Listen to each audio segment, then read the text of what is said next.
Yes, guys, and welcome back to another episode of the Ghostoul Podcast. What a week it's been, and what a show we have for you tonight. We have the awesome, the multi-talented Dr Kate Cherrell. Congrats, you pronounced that perfectly. I'm so proud of you. I nearly got it wrong, just as I was about to say it. Oh. No, that was perfection. Well done. I won't berate you for the rest of the show now. Thank you so much. Phew! So welcome along. Thank you so much for joining me this evening. I know you're very busy in the month of October. Yeah. It's the nature of it for us, sort though, isn't it? Yeah. So how have you been? Hope you're well. Good. Yeah, keeping busy, keeping many plates in the air. I've had this week is the first week in ages where I've just been allowed. I've allowed myself to be at home, work on writing projects, do a horrific amount of admin, pay the water bill, that sort of thing. So all that sort of fun stuff that means you can actually just stay in your pajamas all day. That's been my week. But prior to that, I've been all over the place, doing book stuff, book festival stuff. I've done hosting a lot of events recently, different projects. Lurking. That's what I do day to day. I lurk. Waiting for the spooky season. Absolutely, yeah. So before we carry on, we've got some people that are here with us. We have Admit, looking forward to the show. Thank you so much. Mr. Mark Williams is here waiting to go. Thank you, Mark. Roger, hi Roger, hope you're well. We have Truth Seeker in the house. Thank you for sharing the post earlier. Thank you so much. Roger's helloing again. C and D, hi both, and hi everyone in the comments. Hope everybody is all good for this Tuesday evening. Ali, good evening, sir. Hope you're well. So, Kate, as I said, thank you for joining me. If you'd just like to give everybody a little rundown of who you are and what you do, if you don't mind, that'd be brilliant. Thank you. Okay. I really should have like an elevator pitch for this, but I'll work on it. So I'm Kate Cherrell, sometimes billed as Dr. Kate Cherrell. I'm a paranormal historian, broadly. That's what I'm known as. I'm a writer. I am also a paranormal investigator / ghost botherer. And I write a lot. I write academic stuff, which is very, very dry and no one really wants to know about. I've written a novel this year has just come out. My next book is coming out next year. I write for various magazines on all manner of spooky stuff, host events, many fingers in many pies, but all of them are very much ghost-shaped. And much like yourself, I've done my fair share of paranormal TV now, and have screamed into more mirrors than I really want to admit. So that's me. That's my pitch. Hello, everyone. That's brilliant. I love that. Hi, Ruben. Thanks for joining us this evening. Sophia, hello. So, what created the spark for you to get you on your paranormal journey? Did you see a family member as a ghost? Were you inspired by books, TV? What was it that got you into it in the first place? I suppose it's a bit of everything. I often think that I was always supposed to be doing a strange job. Like my full-time job is now, waffling on about dead people, for which I'm incredibly privileged, but also I acknowledge that it's not a normal job. But I had my interest in the paranormal and my experiences in the paranormal both happened at a young age, but I feel like they were very separate things in my life for a long time. So I had an interest in ghosts and everything that you can cram into those novelty paranormal encyclopedias from like the early 90s. Yeah. So everyone knows the moccasin on the end of a burnt leg, the strange photos of like disembodied hands, ghosts on staircases, all that sort of stuff that really just attracts children. And this was the age of the X-Files as well. So I got the Oh, great, full great show. joy of Strange But True, X-Files, all of that. So that interest, and then my later interest in Victorian literature and the Victorian ghost story and all of that, was always sort of thundering along in the background. But when I was in my early teens, I had my first real experiences where I was spending a lot of time at my sister's house. My sister had just bought a new house in Grimsby, as bog standard, like post-war semi-detached house. There was no great Victorian turrets or ancient burial grounds underneath. And from the beginning, I was there a lot. I was there through every stage of it. Slept there most nights of the week. And as we started renovating the house, things started to change. And to cut a very, very long story short, over, I think it was 2 to 3 years, I started experiencing things that were as little as like strange burning smells all over the house, that then suddenly grew to things moving around the house. Then these big lights would appear on the stairs, as if they were walking down the stairs. They were like the 3 or 4 foot high big lights all hours of the day. So it wasn't just, cars going by. It was day and night. We'd see these lights. They weren't orbs. They were like almost like a semicolon sort of shape. Okay. We started seeing those, and then footsteps all the time throughout the house, but especially at night, going up and down the stairs and across the landing. So doing this circuit all the time. And my sister's dog, who was this bitey little sod of a Westie called Lucy, would sit at the top of the stairs and watch something do this loop before we could see it. Yeah. And this went on for months, all this sort of strange stuff. And then it escalated where we started seeing sort of parts of a person. We always said it was a man from the beginning, but it was like part of a person if he was made of like black static. It's the only way I can describe it. It's like all crackly at the edges, going into rooms. So we'd see like half of him going in, or a bit of a shoulder going in through rooms. And this escalated really quickly until one day we saw him in the bathroom, and he was sort of hovering in the corner, this shadowed black crackly figure hanging in the corner of the bath, like a full figure of a man. And then when that started happening, we started seeing this full man walking upstairs around the house. He woke my sister and her husband up in the middle of the night, and they were both bolt awake, staring at him for about a minute and a half. This wasn't like a fleeting thing. And he was there at the end of the bed. I started seeing him come into my room and stand in the corner and watch me. And at one point, I heard this breath against me when I very cartoonishly pulled the covers over my head. And that, it got worse and worse and worse and worse. And we had this incident where my sister, we don't know if, I think when you've done years and years of paranormal stuff, you're very wary of attributing extreme paranormal phenomena to things that could be explained away by other means. So although we had all this extreme stuff going on, there was one instance where my sister was sent flying down the stairs. She really badly broke her hand and her wrist. And was she pushed? Did something else happen? And then I think it was 2 days later, something happened and I stacked it, and I broke exactly the same bones in my hand and my wrist as well, which was really, really weird.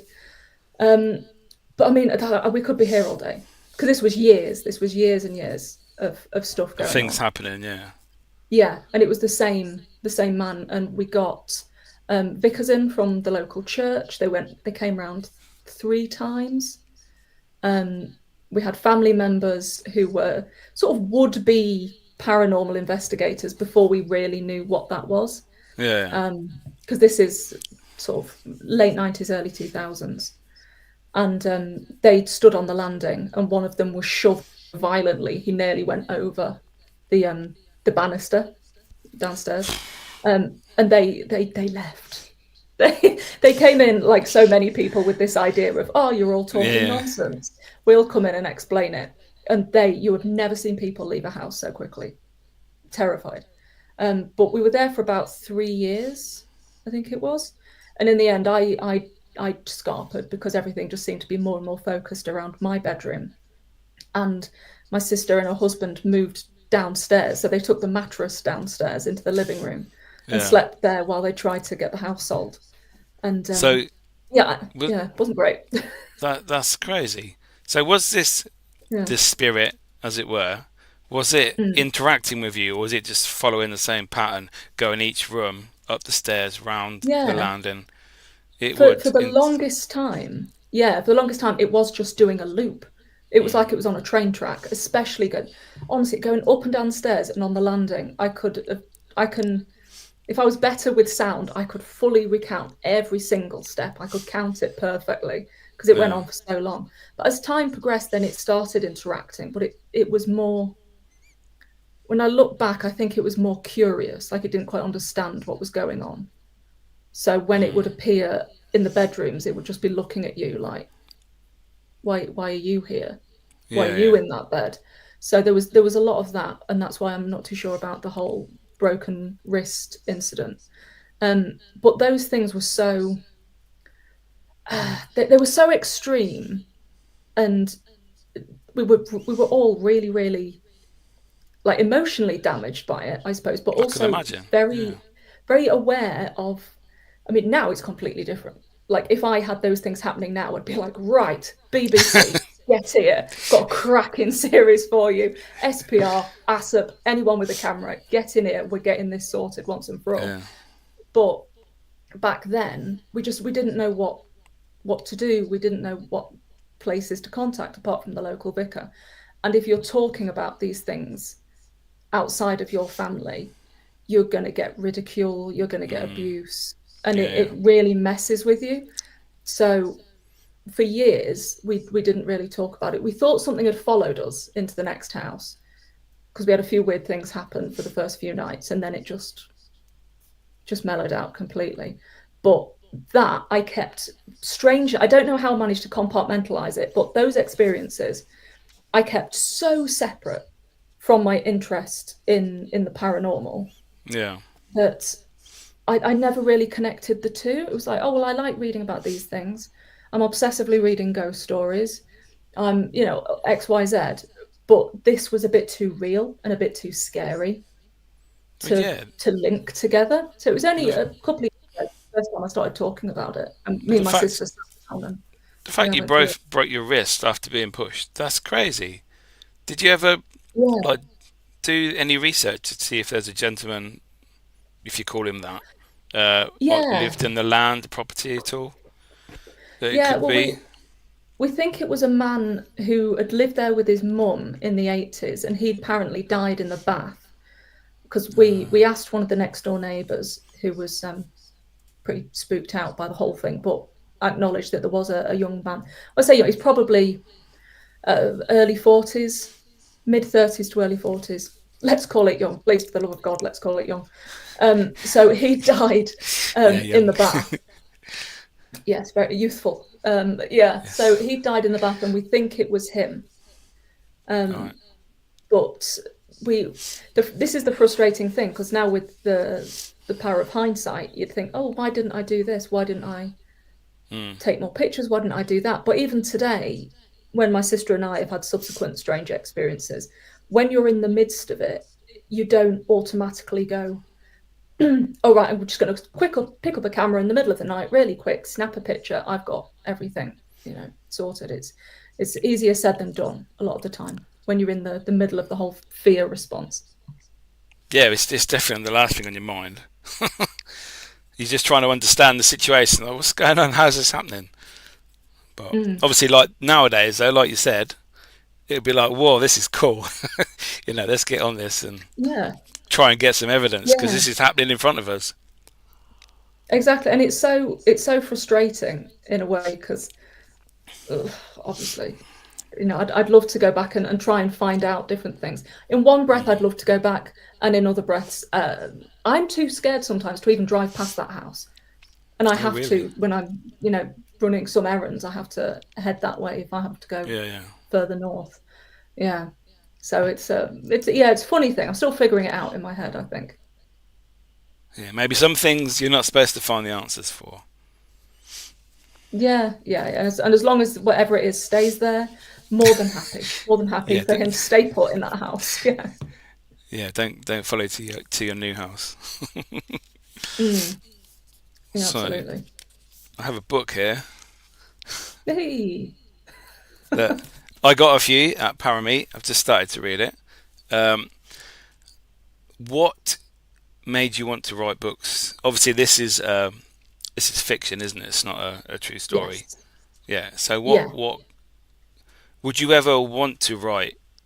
I suppose it would be like a because you're a historian, um, Mm, more history side of books, or do you think yeah. this is a way that you will go down, like in the future, graphic And no, novels? all the projects that I'm working on at the minute and the book I've got coming out next year are all straight non-fiction. They're all Yeah, like factual, historical, spooky type things. yeah, So the novel, I suppose, maybe like a couple of years from now, I'll look on as being like an anomaly in the great overall yeah. Hmm. view of everything I write. So I write a lot of short fiction at the minute, Yeah, and I'll probably have some more collections of short fiction in the future. But that gothic novel was, well, I try and make it snappy to be like, hey, it's money, lies, seance, oh, haunted house in the middle of nowhere. Can you trust your senses? It's perfect for October. Buy it for your Halloween present to yourself. I'm really proud. I'm really proud of Begotten because although it's fiction, it's based entirely on fact. So in looking into all the like I'm particularly obsessed with Victorian spiritualism. Speak a lot yeah, about yeah, Victorian spiritualism and early proto ghost hunting methods. And in researching all of this and in researching very early seance reports and the way that we interacted with ghosts and spirit communications in our own houses, um, I started picking up these amazing situations and these very dramatic um, like seance reports that you read and you think, well, that can't have actually happened. Surely they've really just hammed that up. But then yeah, I started thinking, well, no, what if that really extreme thing had happened at a seance? What if we can completely lose ourselves? And if we introduce these very charismatic spiritualists, certain mediums into our household, do we completely lose all sense of what's real and what's fake and our place in the world? And so Begotten's kind of the culmination of this interpretation of this really fraught space in paranormal history. And yeah. yeah, with it being October now, and with it being dark days and spooky season, it slips in perfectly to when everyone wants to stay at home with a big cup of cocoa and read about something evil wandering around your house. So I'm glad to be able to facilitate that for many people. It sounds like a perfect evening in front Yeah, of the fire, hot chocolate. yeah, Yeah, yeah, yeah. Let me ruin your Halloween with genuine terror. I love that. Bring it on. So obviously, I don't know if you know, but I work in a cemetery. I'm a grave digger. Mm, Um, I hear that you have a new book coming out that is in some way connected to that type of thing. yes. Yes, I also worked in a cemetery for a while as well, Ooh, although not as a gravedigger because I am not strong. I don't look good in high vis, believe me, I've tried it. And I can't be trusted to use mini diggers. oh, So they're fun. my career in grave digging was cut short before it even started. Oh, that's a shame. But I was a duty manager in a cemetery Oh, in nice. the southwest for a while. So yeah, I sort of did all the just the day-to-day running of things, Yeah, making yeah, sure the living were behaving themselves on site predominantly, and most of the time they were. But yeah. well, working in cemeteries, you see the best and worst of humanity. You So I'm do. sure Yeah, you, yeah, very yeah, much see so. all sorts. Yeah, Lots of that's. stories. Oh, we could really compare sometime. Mm. But yes, my forthcoming book is it's a journey into England's most unusual graves and unusual grave sites. So I've been for the last year. I've been traveling all over England, visiting these strange headstones or important headstones, So they're strange, unusual, important, or particularly sad, or they're all important in some way. And so I Yeah. visited them, I've photographed them, and I've written little bits about each of them, about why they're important, where they are, and about the people beneath them. And so it's sort of my personal journey with cemeteries, with graves, and why they're important to me, but also why we should really spend more time in cemeteries and why we should appreciate graves for far more than we often dismiss them as. Because I think we often just look at graves and go, oh, yeah, yeah, it's morbid, why are you hanging around there? When actually these cemeteries, burial spaces are these amazing libraries of social history. Definitely. They're the most phenomenal places to learn about the, like, once again with the living, the best and worst of humanity. You've got folk tales, you've got strange stories, you've got artists, you've got an unimaginable grief, and you've got people from all walks of life being memorialized in really beautiful, odd, and unusual ways. So I wanted to capture that and put that into a little project, and very, very grateful that a publisher also thought that it was worth capturing and putting out. And so, yeah, next year that'll be my next thing. Yeah, next project. That sounds good. Halloween release? God knows. I haven't got the release date. It's very frustrating because Okay. I keep getting updates of like, Yeah, this has been typeset, this has been put through, and I'm like, so when can I tell people? So yeah, as soon as I've got a release date, I'll be able to talk about it. But I can also say to anyone wanting to do a similar journey, don't cost you a fortune in petrol. And it seems like a great idea at the beginning, but 6 months into it, you start to go, oh God, have I got to go up to Chorley again? So it's all relative. I take it it's finished then, and it's ready to go. Yeah. Yeah. Yes. Yeah. Yeah. Oh, that's Already, I'm good just then. waiting for that good old release date, and then I I will bet be promoting. I bet that's an amazing feeling knowing you finished your book and it's like right, everything's good. Thumbs up from Oh everybody. yeah. Just I bet it's like, oh yeah, I've done that. Yeah. I've I think I sent everything in at like close to midnight one day, and then immediately was like, I'm tired, but I need to have a glass of wine as like a symbolic celebration. So I was there in like a teenage gamer onesie with like a mug of wine going, I've done so well for myself. Well done, me. So yeah. oh, that's brilliant. I love that. So, if we can talk about your TV work, if that's all right. Hmm. Yeah, You've been yeah. on various TV shows on various channels. What got you into what was your first break into paranormal TV? Um, oh God, first one was I did a little bit on a documentary called Spectre or Spectacle, which was like the history of the paranormal. It Yeah. was mainly like a charity documentary thing, but that was the first time that I had anything that had a release. But then the first traditional, I suppose, TV show I did was Haunted Homecoming with Jack Osborne, and I did that with North One production company and Discovery, and so that was kind of it went down very well. So that was I was very fortunate, I suppose, that was my first. Sorry, that was my first introduction to the world of TV. It was a really lovely crew. Like, and I think a crew can, like any job, crew can make or break your experience on a TV show. And I was really fortunate that the crew were lovely. Like Jack and his family were all lovely, so I didn't have any negative experiences at all. But yeah, that was my first. That was my first one. That was my first one. Yeah. Yeah, North One. They were the production company when I was on telly. They they're really good. They Yeah, looked after they're us. good uns, aren't they? They're nice Yeah, people. Yeah. yeah. They know what they want. They get it done, and they make sure everything is all good. Yeah, I was Mm. impressed with them. My one and only time back in Still the day. counts.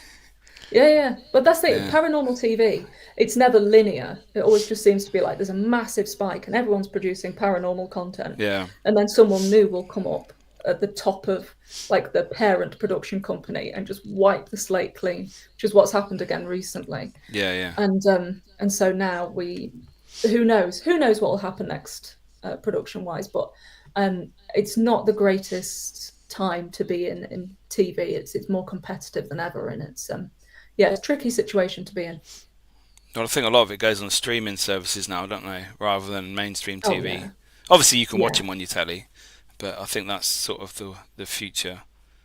yeah. And I I think think. it's kind of the world of streaming and creating and making small independent paranormal streaming companies is a really interesting way that the community is going as well. So I like seeing a lot of that, where people are saying they're not just whinging and saying, oh, why aren't you making this content? Why aren't these things on telly? Why aren't these things on telly? They're going out and making them what they want. You know, if people want a really quiet, simple investigation for everyone to see, they're not Mm. waiting for someone on TV to make that, because they won't make it. It's No, just no, some no. formats just are not. They're going to clash. But there's now far like independent streamers that are producing content for everyone in the paranormal world, which I think is really great. I really like that. Yeah, I think the more available, the better. Personally, everyone's got Absolutely. different tastes. Everybody works differently, so I think Mm, there are shows out there for everyone's different taste. I think. absolutely. Yeah, you can see every belief and every method reflected, whether it's on like a podcast, a YouTube Yeah. series like the Supernatural UK. I've done a few of their investigations. That's Yeah. really good because they basically say, how do you want to investigate? Here's the venue. How do you want to investigate? And you can go, ooh, and you kind of get, you can plan the whole thing yourself, which is kind of like a dream for a tiny investigation team. So that's great. But yeah, everything's reflected in modern media. So I think we should be very grateful for that. We don't have to wait for the telly people to make it. It's being made No. all the time. Yeah. And that's what I love, especially this time of year, because it may sound a bit weird, but in like the lead up to Halloween, you've got all the, if you watch YouTube anyway, the big YouTubers making all their Halloween specials. You've got shows on TV. You've got all the podcasts. It is just such a good time to, if you Mm. enjoy the paranormal, obviously, just to get involved. And it's just like, oh, I'm too busy. I've got to watch this. I've got to listen to Yeah, this. And it's just a brilliant time of year for me. yeah. There's, I mean, I wish I could say, oh, and I watch all these paranormal YouTubers do this. I'm still like, I want to watch the Garfield Halloween specials and all those sort of things. But I appreciate that there's a great wealth of Yeah. content out there, and it's I, brilliant. Yeah, everyone just yeah. goes mad at Halloween anyway, so That's how it why not should be. indulge yourself? Yeah. Yeah, exactly. So obviously, your sister's house, you Hmm. experienced that man. I'm guessing you are possibly a believer Yeah. in spirits, ghosts. Yeah, I think I'm not just a straightforward, like, if there's a knock on the wall, I'll go, oh, it's a poltergeist. I Yeah, think yeah, I'm still quite, yeah, I've got a skeptical head on me, yeah, yeah, most of the time. But I think a lot of that as well just comes with experience. Like the more years you're in the field, the more things that you experience personally and you see and you process yourself, the more inclined you are to sort of discount things that maybe previously you thought there'd be something in it. yeah. So I think it can be good, it can be bad, but I definitely feel like I have more of a filter system now, which also means that when something that I can't explain is happening, that feels all the more important to me. But it also means, as I found out relatively recently, if I feel that something really interesting and genuinely paranormal is happening, and someone is making a rustling noise trying to get a Kit Kat open, I turn into the biggest arsehole in the world. Shut up! We could crack this if you just had a snack beforehand. So yeah, I am a believer. But when I get that evidence that makes me think, oh, there's something here, I will protect it like a feral cat because it's such a rarity. So yeah, that's kind of my current experience with investigative methods. It's just really intense. Oh dear. So, what's the best piece of evidence you've ever captured while being out? I take it you go out investigating. Yeah. Yeah. I mean, I haven't been out since da, da, da, da, da, September, early September. So it's been a little while. Yeah, late August, early September. So I think over the years, the things that have been the most impressive to me have been things like maintained intelligent communication using tech. And I know tech can be like, ooh, you know, it's very, very divisive. But I've filmed some things where we've had really consistent and prolonged responses through things like, you know, like footstep trackers or geophones, things like that. Yeah. Put them on the table. Well, it's kind of like knock once for yes. It's the most basic thing in the book. But when you can measure it and you can film that, I've had some really, really interesting communications with that. And one that I did recently as well. I'm not in charge of processing the audio from that. Thank God, because there was hours of it. But so far I've heard some of the clips that we got from it, and we've got some really interesting little whispers and some laughter in the background, which obviously any sort of like children's laughter is always proper horror movie territory, but there's some really faint laughter on there, and really clear footsteps, really clear footsteps going around in a circle around me on gravel, and there was no one there. We've got locked off cameras. Yeah, we've got locked off cameras. We've got basically just threw everything at it to try and get see if we could get anything. And we got this circular sort of pacing of footsteps doing circles around me on gravel. So that was great. I was very relieved that it wasn't carpeted, so the gravel was good. So yeah, we'll see what happens when that's all properly processed. But it was good. The last one was good. The problem is that when I'm trying to juggle writing work and investigations, they're pretty tricky to fit in the diary all at the same time, because I live in the arse end of nowhere. I live like basically in a field. So if I want to go to any like prominent haunted locations to go and investigate, we're talking like hours and hours of driving. So yeah, it's not as easy as it once was when I lived in cities, but when I go and investigate now, I make it count. Yeah. So do you go out with other teams, or do you have your like your friends or whatever you go out with? Yeah. People you can trust? I don't really do any public investigations or bigger investigations. I think that partially might just be because I'm really antisocial and I'm just projecting that onto everyone else. But no, the last investigation I did, there was only 3 of us investigating, and that was just with some close friends. But when I go on some of the fancier ones, because I'm trying to tick some big things off my bucket list in over the next few years, and so the bigger investigations, the ones that are in like stately homes and really historical buildings, I do a lot of those with South Bristol Paranormal, which is a really, really lovely team of people. So a lot of things with Corinne and Lisa from the Jamaica Inn Paranormal team. Mad as a box of frogs, the pair of them. But they are like really, they're amazing though. But they are such phenomenal investigators. Like when they know that it's time to investigate, they are so switched on. I've learned so much from them over the years, and I really like investigating with them. So when I can, I do try and meet up and investigate with them wherever in the country they seem to be lurking. Yeah, Corinne's lovely. Yeah, she's great at what she does. Yeah, she's brilliant. Knows the Jamaica Inn like the back of her hand as well. So yeah. Great. Again, mental but brilliant. Sometimes you got to be there, haven't you, to do this thing? Absolutely, I wouldn't have her any other way. Yeah. No, you got to talk to air at night time in the dark. Is there anybody there? Yeah.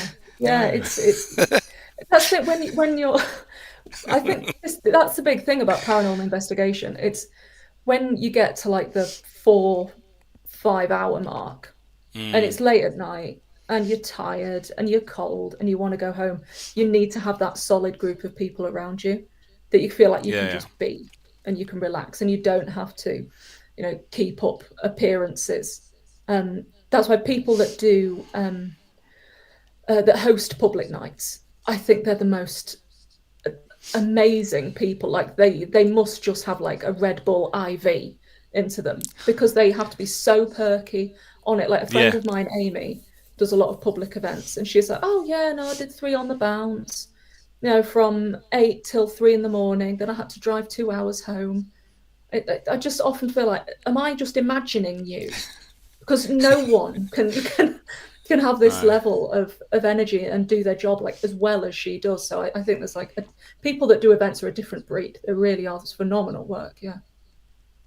Yeah. So what's the best location you've done so far?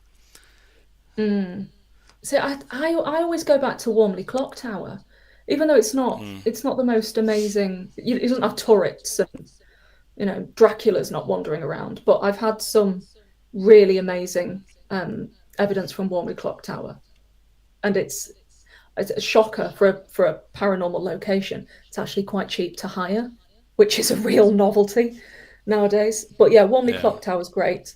Love Chillingham Castle. Really love Chillingham Castle.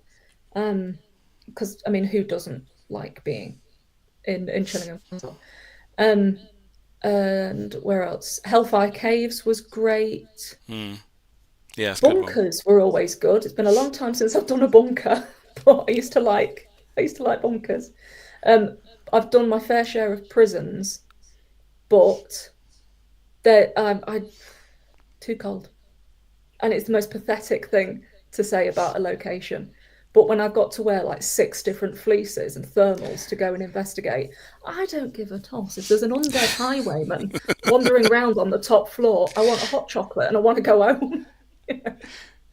Speaking of prisons, I went to Shepton Mallet for the first time in July, and it's probably because of the time of year. Absolutely amazing, incredible. Brilliant. I've always wanted to do a prison, and I've done like little jails like Derby Jail and the old prison and just small ones. Derby's nice. Yeah, but the big metal cage wings, 3 floors. That is what I've always wanted to do, and I did that, and it was so hot. It was horrible. Really? Yes. Oh, we have had extremes then at Shepton Mallet. I went in February last. I genuinely thought I had frostbite. You're shaking so much that you can't function. But it was amazing as well, that we got some amazing evidence. Things were going absolutely mad when we were there. We did like Esther's and stuff, and everyone was sort of really excited by it, but needed more storage heaters. Yeah, I don't know if February is a good time to go, but I'd have took that over the July one, to be fair, because you were walking around in a t-shirt dripping because it was just so hot. But obviously we had a really hot summer, didn't we? So, but so you've mentioned a few gadgets. Are you your style of investigating? Are you old school or are you gadget? Or are you somewhere in the middle? Really boringly, I'm just gonna have to say I think I'm somewhere in the middle. I like tech, and I like being nosy. I like knowing what's out there. Like Andy Guy, who does the Skya tech stuff. Yeah. Nowadays, when I go out, I mainly use his products. Yeah. So it does some like brilliant atmospheric measuring devices, and did a bell one that's got he's done some amazing stuff. I saw that. I was looking into that. Yeah, that looks really good. The bell's really good. It's really good. So I really like his tech, but nowadays, apart from the Skya stuff, I mainly just I'll have my SB7. I do like a spirit box, although I don't know, I feel like my relationship's changing with spirit boxes a bit. No, you can't leave us. Can't leave us. Sorry. Everyone else is leaving. And I've got I like an MF1 because I like a big chunky multi-device. So I do like an MF1. Like I say, footstep trackers and they're good, anything that's got any kind of motion sensor. Motion, they're brilliant. Those sort of like basic solid things. Totally on board with. I like a REM pod, any kind of EMF type thing. I'm on board with. But I'd say I probably take about like 5 bits of kit with me now. Yeah. The thing that I can't get on board with is apps.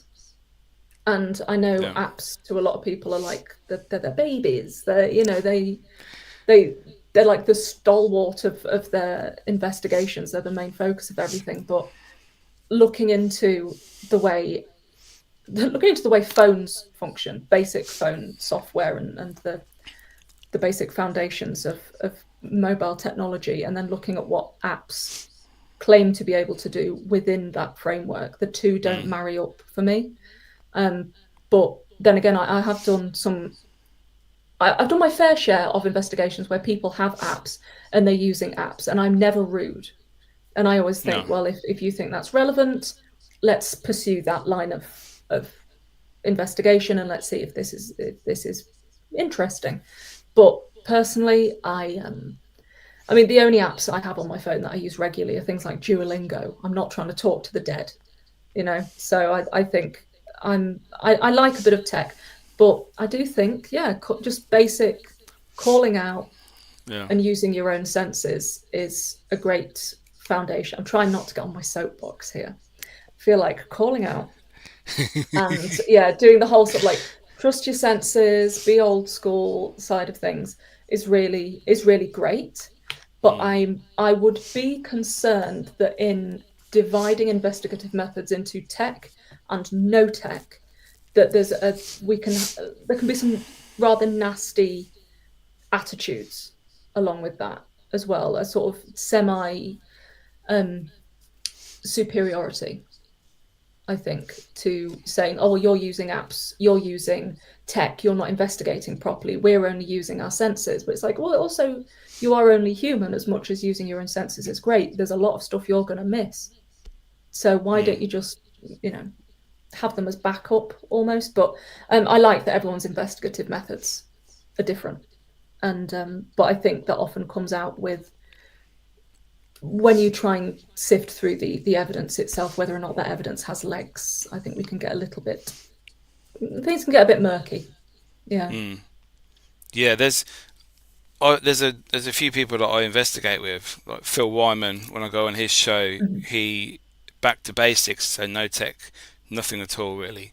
When Ali's in the comments here watching, he's a spiritual medium, so we do sort of a bit more of that from time to time.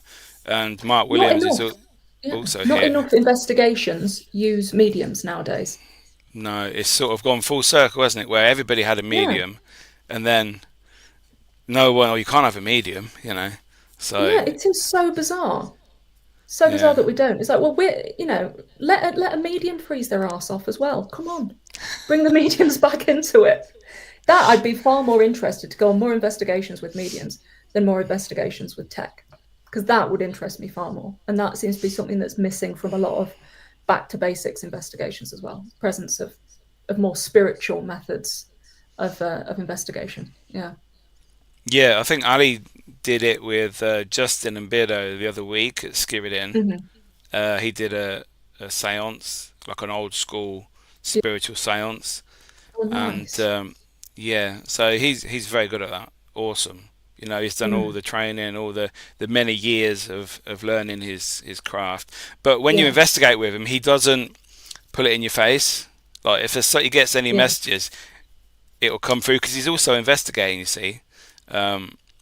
So he's not focusing on the mediumship, which I like. So because like I've worked with mediums before, and it's just like, go away, there's someone standing there. No, there's not. They're just making it up, and then suddenly everybody's a medium, and it's like, no. Like the genuine ones, there are a few, and they're really good. It seems like through every aspect of the paranormal, you've got your own journey and your own attitudes and your own methods, but also you need to have your own filtering system as well. It's like, what would best suit my needs, my spiritual or my interests, and then just push everyone through a sieve and see what comes out the bottom and what doesn't serve you well. But but it's the same thing, if people want to go on investigations and have seances that are really, really dramatic, first of all, buy my book, Begotten. That's got dramatic seances in it. Very smooth book. But also, available from all good bookshops. But like I saw in the comments, realistically, a lot of a lot of investigations that will do old school and will do stuff with mediums. Yeah. Their results, there may be very few, but they'll be really interesting. And that's the sort of stuff that you want to be chasing. I feel like a lot of us are. Whereas if you want that entertainment, you want that drama, you're not necessarily going to get it with a back to basics method or with a spirit-led method. You're going to get that with tech, because then you have to discount all the bleeps and the knocks and everything. So there's far more going on. It's far more sensory overload. Yeah. But all have their benefits, absolutely. I love going to places when someone's gone, hey, I've rigged up CCTV over every square inch of this place. And by the way, there's now lasers and I look like I'm in the Matrix. And I'm just there going, this is brilliant. There's time for everything, I think. Yeah, well, I think a bit of it, all different styles, I think is perfect. Do a bit of each on the investigation. But again, it also depends on where you are, what location you're at. Yeah. Absolutely. Yeah, I think it's a lot of people don't want to know the history of a location, do they, when they go in? But I think if you do, then you can do some really interesting tailoring with, like, obviously the questions you ask, the routes you go in, the stuff you bring in. Yeah, it can be really interesting. Yeah. So what what annoys you about the paranormal then? Get on your soapbox. I'm a very polite girl, and what annoys me in the paranormal? Oh God, people. That's it. That's my answer. Just people. No, I think, considering that there are so many nice movements at the minute, like Barry Frankish, who is, I think, possibly the nicest person who has ever lived. So naturally it's going to turn out that he's like an axe murderer or something, but he's lovely. Yeah, sorry, Barry. But he does like his Proud to be paranormal t-shirt day, all of that, raised money for charity. He did the most amazing talks on like mental health. I think when there are so many lovely movements like that can be genuinely beneficial within the paranormal, there's so much backbiting and criticism, just solid, non-constructive nastiness. And I think a lot of that is based around social media presences, paranormal output, whether that's on social media, whether it's on YouTube, whether it's on TV, whether it's podcasts. There's a lot of nastiness that I think is half born from, I sound like a mother saying, oh, they're just bullying you because they're jealous you're so pretty, instead of you're a weirdo. But I feel like there's a lot of directionless jealousy and directionless nastiness that comes from a place of unsettlement in someone's real self. I think there's so much, everyone constantly is just slagging each other off. And it's tiresome because while everyone's doing all of that, you're missing the really interesting investigations. You're missing the interesting things that people are putting out, theories, papers, talks, and when we could be listening to someone's really new idea, instead we're looking at someone else who's written 16 really long Facebook messages about how they hate so-and-so and why they hate this method, and so-and-so's a fake. I know because I looked in through their bin once. It's just, it gets so psychopathic and so personal that I feel like we all sometimes need to take a step back and go, we are going into pubs when after they have shut and shouting into darkness. Not one of us deserves the ego to behave like this. This is all, we are just train spotters in black. Come on. Yeah, exactly. That's a great answer. I love that. Thank you. I'm sure you could have gone deeper, but that's fine. We'll leave it there on that one. Yeah. So obviously you're a historian. You write about stories of paranormal events, etc. Is there any stories or hauntings that you think are not true? Maybe they're fake or they've just been hyped up, whether it's location, stories of a specific haunting at a location? I think there's kind of like a blanket answer for a lot of that. So a lot of the places, certainly in the UK, that have associations with Judge Jeffreys and the Monmouth Rebellion, and even through like a lot of Civil War associations. If you look into, if you properly get really, really tragic and go looking into archives and looking into like local history societies, you'll often find that a lot of these associations, especially when it comes to Monmouth Rebellion related stuff and Judge Jeffreys related stuff,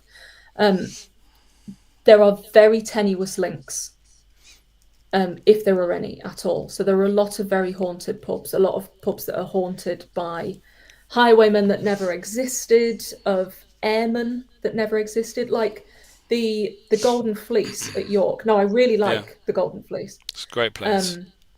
Yeah, it's lovely. They've got like a really fun story. Is it a fun story? A fun story about like a skull being stolen and then brought back. It's a mock-up of a skull now. But like, it's a really interesting place. They've had some really interesting paranormal reports as well. So I think this is a really good encapsulation of hauntings that I think have legs and should be investigated, and a lot of modern active reports. Like when I last went there, I think it was the bar manager said that she kept seeing this, you know, this figure walking through the women's toilets, who then just walked through the door. But there's a story associated with that, with a World War II airman who supposedly died there.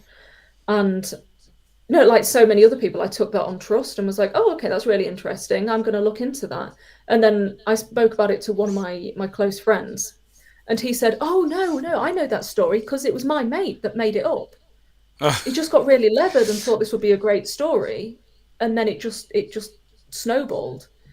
And so I think that was like, oh, but also that's really interesting, because then if you look at so many different other locations, especially, I can't remember the name of it, there's the house in Hull that they said was a the former hostel. Undertakers.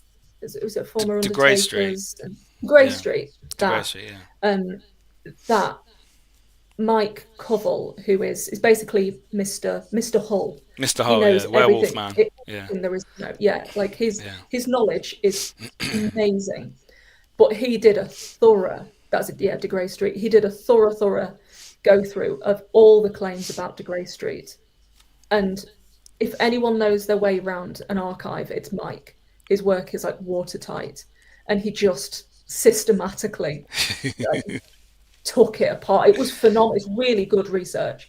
But yeah, I think De Grey Street, that's really there's not much to that. But in itself, the fact that whole thing could be constructed by hearsay and wishful thinking is also really interesting, because we want places to be haunted. We want these aggressive spirits to be there, even in like folklore and in modern contemporary folklore.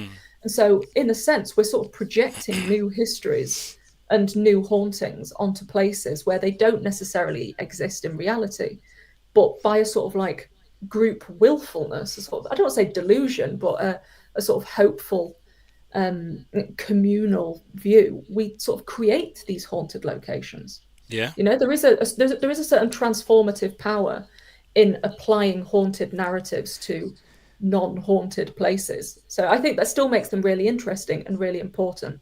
I know there's so many big locations that are very, very, very divisive. I think if you say like 30 East Drive, you know, you might summon someone to jump through your window and give you a slap.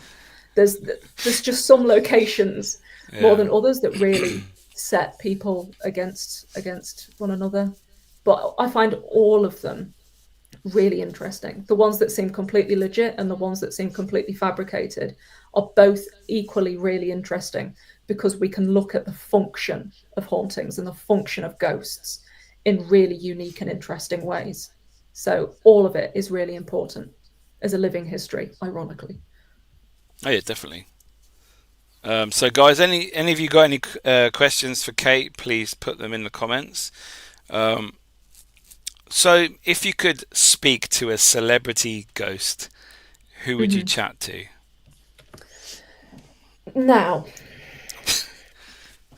see, I don't know if I'm if I could say anything even vaguely intelligent to a to a deceased celebrity, because I think I'd want to get giddy and go far back and go, oh, I want to meet Shakespeare, but what like Shakespeare wouldn't speak like me. Shakespeare would speak well, like what 16th century English.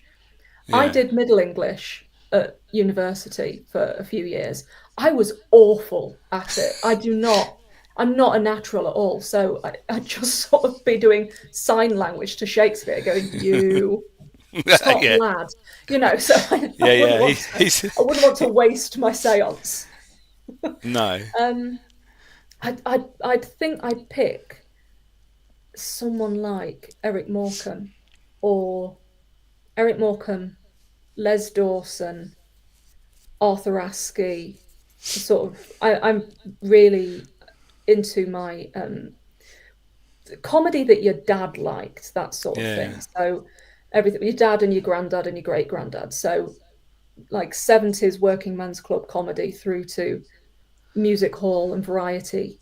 Yeah. Just, it's been an obsession of mine since childhood. It explains a lot, I suppose, but certainly, yeah. You know, I'd like to summon Les Dawson and have a chat, a nice little chat with Les Dawson. That'd be nice. Oh, that's Yeah, great. I love that. yeah. So we've got a question from Admit. How old were you, Dr. Kate, when you started your interest in this field? Well, I think I had an interest since childhood. Yeah. So since about four, no, before I could read, my granddad was very much into the supernatural and especially UFOs. Mm. So I think because my mum worked all the time, I was left with my grandparents a lot. And nowadays, I think a lot of people would be like, this isn't appropriate for a child. But he would sit me down and give me like some of the first books he had on Roswell, you know, with all the glossy Yeah. pictures, Yeah. and Yeah. then books on spontaneous human combustion with all the glossy, lovely pictures. And so before I could even read, I was really familiar with a lot of these rather infamous and sometimes quite gory images. So I suppose it was always there. But when I started really actively pursuing it in like higher education, I suppose after I did my first English degree and when I went back to do my master's and then my PhD and then my second master's, it was sort of mid-20s when I started to say, okay, let's see if I can make something of this. Let's see if I can Mm. go deeper and deeper and deeper and develop the tools to be able to do that. Because it's frustrating when you want to look into the history of something or you want to write something to a certain level and you just don't have that framework. Mm. So Yeah. yeah, going back into education helped an awful lot, but I've maintained an interest in I'd say the supernatural broadly because I do maintain an interest in like all those fields. Yeah, since I was a child, and I kind of wish I hadn't because then I might have been a bit cooler at school, and I might have far fewer books, which is an absolute pain in the arse if you've got to move house and you've got about 6,000 books to cart about, you know. So it's all relative, isn't it? Yeah. So we got another question from Roger. Kate, why do you think graveyards have been made out to be scary? That's just where the remains are. Wouldn't the spirit be haunting where it once lived? Mm. I think that, well, there are so many reasons that we can see graveyards as scary. First of all, if you look to the first, arguably permanent memorials, like stone memorials from the Middle Ages to, let's say, like the 17th, 18th century, a lot of those early headstones use memento mori symbolism. So there's a lot of skulls, a lot of hourglasses, sort of simple images that conveyed to people that death was imminent and unavoidable. So with a view to repent. But also prior to like the invention of cemeteries in the mid 19th century, we had very, very overcrowded churchyards. So they were the only places where you could be laid to rest. And when you think about it, when you start getting industrialization and you start getting spaces in really highly populated areas, you've got a lot of dead people and a lot of dead Mm. bodies and not a lot of space to put them into. And so there are so many horror stories, particularly at the turn of the 19th century when places like London just boomed in population, where churchyards were like 6, 7 foot higher than they were supposed to be, because people were being buried within just like a few inches of soil. And it was such a foul and terrifying and rotting and rather fetid environment that it constituted a public health risk. So we've already got that culturally running through us, that churchyards are scary, they're unsafe. The dead are scary, the dead are unclean. So I think there's a lot of that imagery. There's a lot of the Victorian imagery. I think 1970s horror has got a lot to answer for. I think Amicus and Hammer wandering around Highgate is imprinted in a lot of our minds. But yeah, I personally, I don't know about you, Mickey, but after working in cemeteries and spending a lot of time doing projects and things in cemeteries, I've never been scared of the dead, and I've never really believed that I had a scary experience with spirits. Only once or twice. I think I've thought, oh, there's something there. There's something happening over there. But most of the time, I think you didn't die there. So there's no, if you believe that there's any sort of like imprint from extreme emotion, it's not going to be there. No. The remains are carried there. The family aren't there all the time. It would stand more to reason that your spirit would linger somewhere that has genuine importance to you in life, rather than just the place you happen to be laid to rest in death. Yeah, I agree with that. I have actually found cemeteries to be quite active, though, to be fair, over the years. But then, who knows why they're there? They've probably followed the people that are there. Maybe they've come with me. Exactly. Maybe whoever's paying respects to a loved one at a grave, they've probably come with them. Yeah. Maybe your reputation precedes you, and they're like, "Oh, I'm gonna follow him in here and see what he's up to." Yeah. So we have Ruben. Kate, I'm from Grimsby, currently live in Laceby Village. My ears pricked up when you mentioned your sister's house earlier. Oh, amazing! One of my favourite graves is near Laceby, which is the there's a massive memorial in Laceby Cemetery. So that's a fun fact. Yeah, I'm from Grimsby as well. So let's do a secret handshake. I don't know. Is there some sort of communication we should do? Yeah, that works. Yeah, nice to hear there's another Grimbarian in the midst. Yeah. So we've got another question from Truth Seeker. If Ghost Adventures, Help My House is Haunted, or Most Haunted asked you to appear on one of their TV episodes, which one would it be and why? You can't refuse. Right. Not going to refuse. Right. I can only pick one, because otherwise I'll go yes to all of them. Yeah, apparently just the one. Okay. Because I think one of the most exciting things you can do in life is just experience new things and experience people. And so I'm all on board with that. But if I had to pick now from one of them, absolutely Ghost Adventures. You think I'm going to turn down a fully paid trip to America, like full holiday? I'm going to say we're going to investigate Disney. I'm going to turn up in my rhinestoned Ed Hardy shirt. You want me to scream at a doll? I'm going to do that. This is going to be the experience of a lifetime. So, yeah, I would not only do Ghost Adventures, but I would out-vegan Zach Bagans. That's how intensely I would be committed to my investigative methods. It's totally on board. Yeah, I like paranormal TV as well. It's got to be done. It's got to be done. Yeah. You can't go wrong with that. Yeah.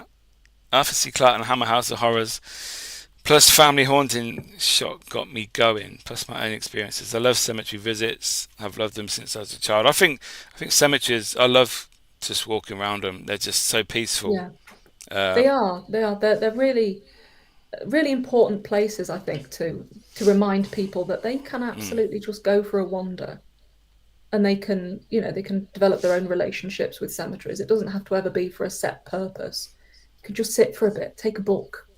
They're lovely places. And a lot of Victorian cemeteries, they were designed for that purpose. They were designed to be enjoyed by the living, to people to go and walk and picnic and see them as sort of public parks, not just as places of death and a memorialization. So as we're coming towards the end, what would you want your legacy to be for your involvement in the paranormal field? I'd like to be the woman who carried Ghost Adventures to the next level, really escalated things. I think that's Yeah, definitely. personally, I'd love that.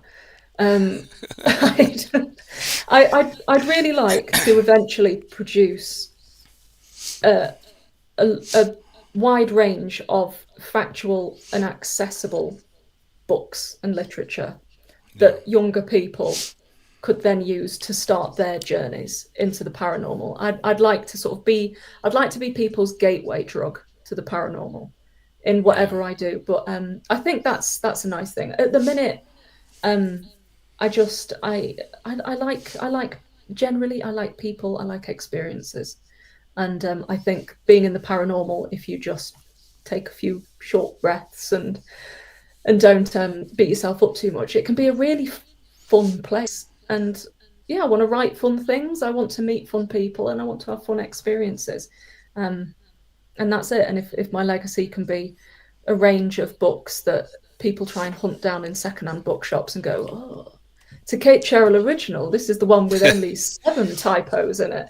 That's kind of my legacy. I'd like that. Yeah. Yeah, that would be awesome to be the go-to book or author to learn everything that they need to know about. Yeah, I think I'm Right. many years off, but Yeah. as far as dreams go, I think it's not the most unhinged. There's nothing wrong I with think, that. yeah, You know, yeah, why not? Got plenty of yeah. But time. at the minute, if people read my books and they like them, that's the best thing in the world. Like, I love that so much. So that's my current legacy. Is if people like my books and they find some enjoyment, even if it's just like a novelty Halloween read or a book they get from their goth mate. I like being that person. I'm very Yeah. grateful to be that person. Yeah. So we have a question from Mark, who sort of stole one of my final questions, but I'll let him off. The question Mickey always asks: what is the one place Mhm. you'd love to investigate anywhere in the world? So your bucket list location. I would say there's there's a fort in India called, I want to say it's Rajasthan, can't even say fort now, my god. But it's like it's the remnants of a former like blooming community that has these amazing legends attached to it. It's now completely abandoned, and you can only go there in daylight hours. And people say that it's haunted, and at night these spirits roam. There's also a lot of quite scary monkey populations that come out at night. So I think it's more sort of practical safety. Yeah, yeah, yeah, But yeah, that fort's got some really terrifying paranormal stories attached of the sort of Indian equivalent of white ladies, like banshee type yeah, creatures, and people have seen things there and been terrified. It's right out in the middle of nowhere, so it's really strange. It's like a dead city almost. So I'd really like to visit there and investigate there. A lot of places in Asia, I think I'd like to investigate, or Pavalia, which is the Plague yeah. Island. Ireland, yeah, Yeah, so I'd like, yeah, I'd say a lot of these places I'd like to investigate. I'd mainly just like to go along as a tourist and see what they're like. But yeah, I mean, I never got to investigate Bobby Mackey's, and I would have loved to have visited Bobby Mackey's, but yeah. It's gonna all need a gone. time machine if I want to do that. So Yeah. Well, what you can it's do, you it's could standing. when you're on Ghost Adventures, you can go with Zach to Yeah, his museum because he's got yeah, some stuff. He's got some items yeah, from Bobby Mackey's. So yeah. So it's sort of. perfect. Yeah, me and Zach we're going to be like best buddies anyway. We're going to have like Yeah, matching jeeps. We're going to bedazzle each other's glasses. It's going to be great. I'm looking forward to it. Really, yeah. really looking forward to our future together as You have to, best bros. you have to be really serious and mysterious Yeah, and shout at the yeah, camera. yeah. Oh, I can do all of those things. I'll have a go at doing those things. So yeah, I'm just waiting for the call, and I'll be there. I'm sure it'll be soon. Mm, yeah. Mark says, Say that with such conviction. It'll be "Woo!" so. Yeah. Yeah. Give him a ring.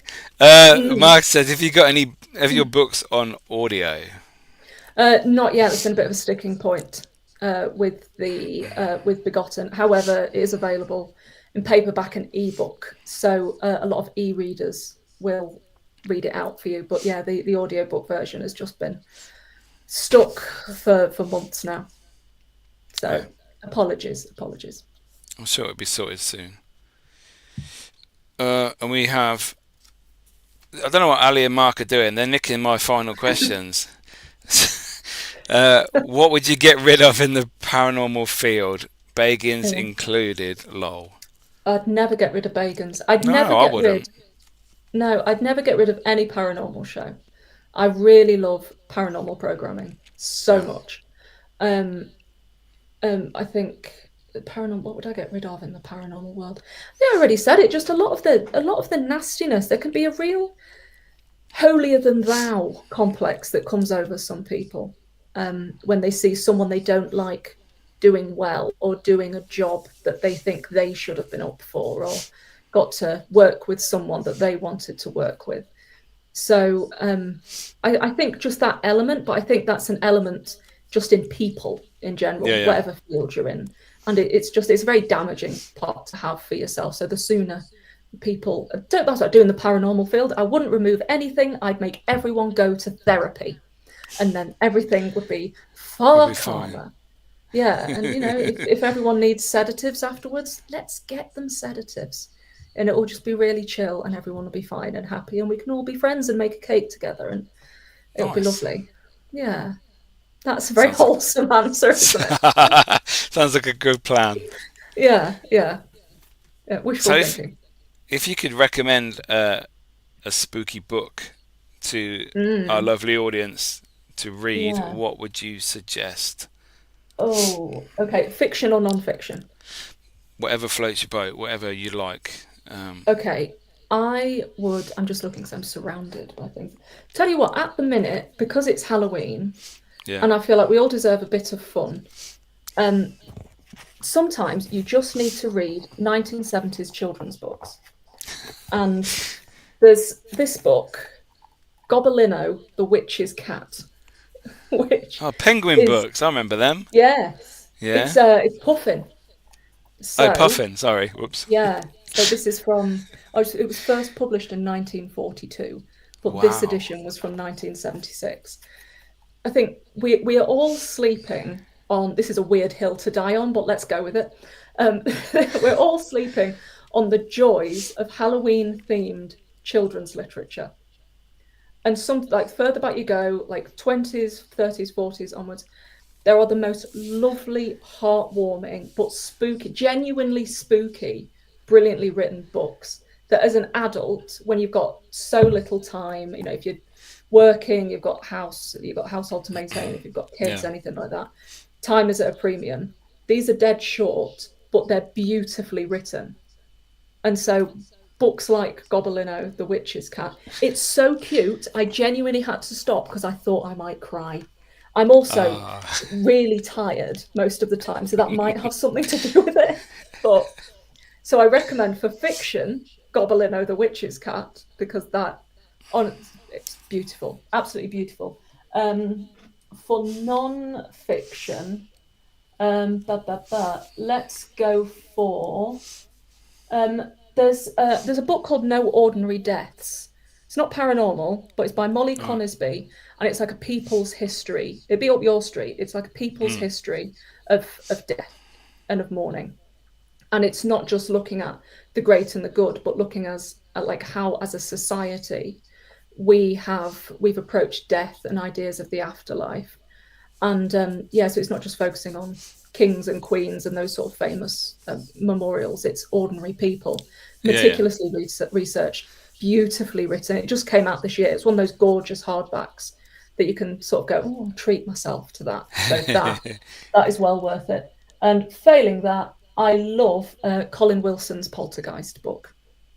It's a classic. If you get like the lurid yellow cover, Yeah, yeah. that it's a solid one. I really like anything by Colin Wilson. I find weirdly comforting. I think because I read them so much as a teenager. But Yeah. his book on like the occult, on poltergeist, stuff like that, it's wonderful. So I'd I'd definitely go for that. And there's a recent book that's just been published by Dominic Cheney called Treasures of the Occult. It's a really niche book, but it's about like sort of strange imagery in coins.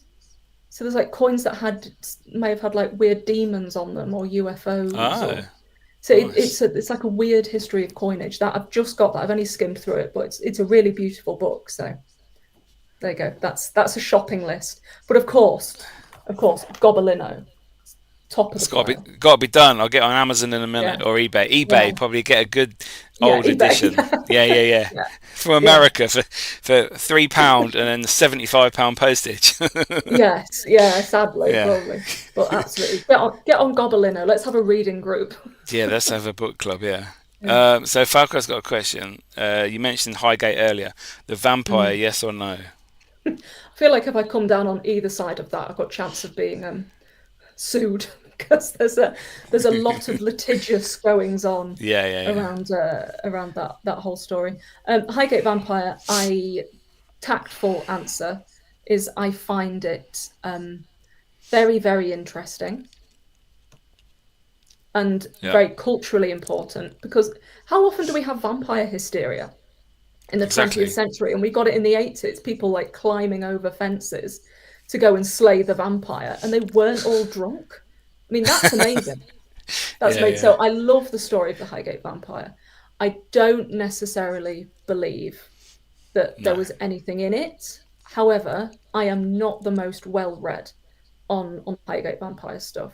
A friend of mine who is like very much like an expert on various fields of Catholicism and the way we on and the way we use sort of like certain spooky linguistics, called John Newton.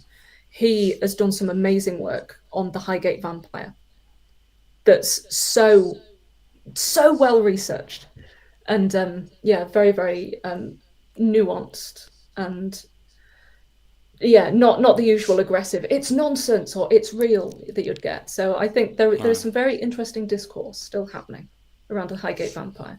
You will not get that interesting discourse from me because I am a wimp. Fair enough. Yeah. So what does Halloween look like in your household um this year? well, this year, for the first time in years, I don't have anything in my calendar on Halloween. I'm not working. I'm at home.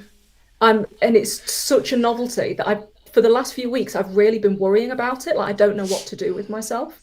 So, like, do I just go and buy like loads of pumpkins and stare at them for a few hours? Do I drink loads of Baileys and start shouting at the neighbours? Like, what do people do on Halloween when they're not working? So, the 4K remaster of Rocky Horror comes out on the 20, I think it's 27th. And Monday, yeah. this is a Rocky Horror friendly household. This is like a national holiday. So I think it will have to be lights off, close the curtains so people don't realise I'm in, ignore the Yeah. kids that come to the Trick or treat. door. No, go away. Get out. And just Rocky Horror, bottle of wine that's on offer in Aldi, keeping it classy, and bag of minstrels, and that's me sorted for Halloween. I've done my mad parties. I've done my going out and all of that, and I think I need to just enjoy the novelty of being at home and not having to do anything. I'll be a troll for Halloween, like a literal troll, just festering in my living room. Yeah. Yeah, so Sounds that's great. it. That's my plan. So, how can people purchase your books? You can find them on Amazon, on Waterstones.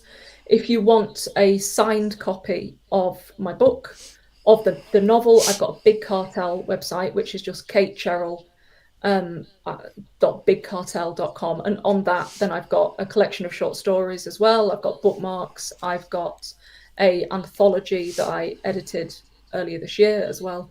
So all the fun stuff is going on there, and then occasionally artwork that I do will be going up there as well, because it's far too much of it just hanging around in my room, and I really should get it out there, because this is starting to look like a serial killer's office. So a lot of stuff needs to go onto my big cartel. So you can get that anywhere, and I'm all over social media as well. I'm on I'm under Burials and Beyond. So I'm on Facebook, Twitter /X, Instagram, and even TikTok now. I am clinging on to my youth.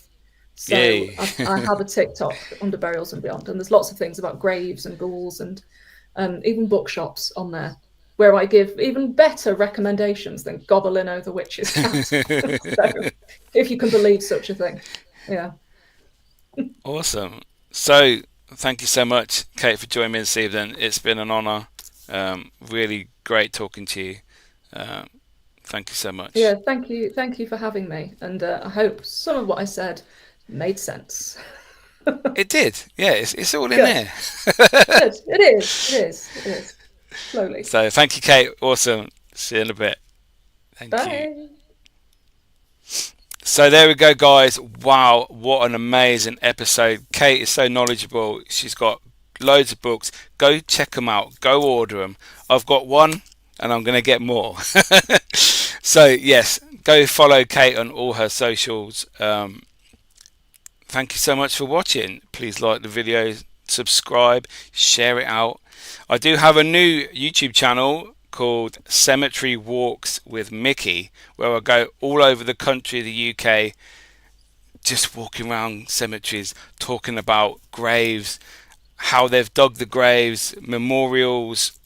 If you're into things like that, nice peaceful walks, please go subscribe. The first video I think is coming out this Sunday, so that'd be awesome if you all could go and subscribe.